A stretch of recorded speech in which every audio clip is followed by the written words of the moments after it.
Hi everyone, Nicole Wright here for Creative Scrapbooker magazine, and today I'm going to be showing you how to use the embossing kit for Brother ScanNCut to create a dynamic embossed background using this silver aluminum metal sheet. Let's get started. Alright, now that your embossing kit is activated, you're going to go into New Project.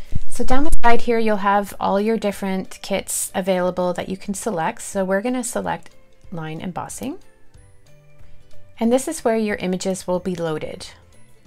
So I think I'll select this one. So once you're happy with that, you can go ahead and hit download. You can select your method of file transfer, and we're going to do this wirelessly.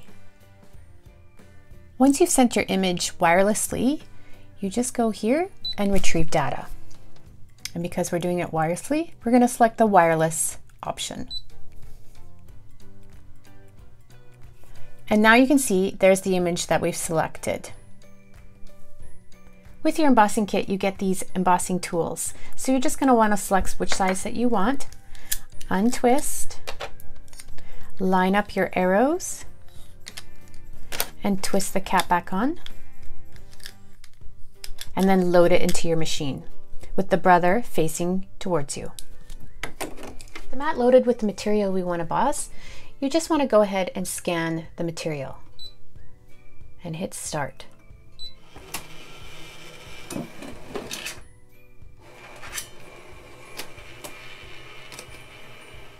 Now that we've moved the mat pattern over top, you can see that there's some space that won't emboss, so you can also adjust the size of your pattern. You just select the object edit, and here you can adjust the sizing. So I'm going to go a bit bigger to fill in that space. You can also move it around a little bit more if you need to. So now we have the size of our image and we're ready to emboss it. We want to select Emboss.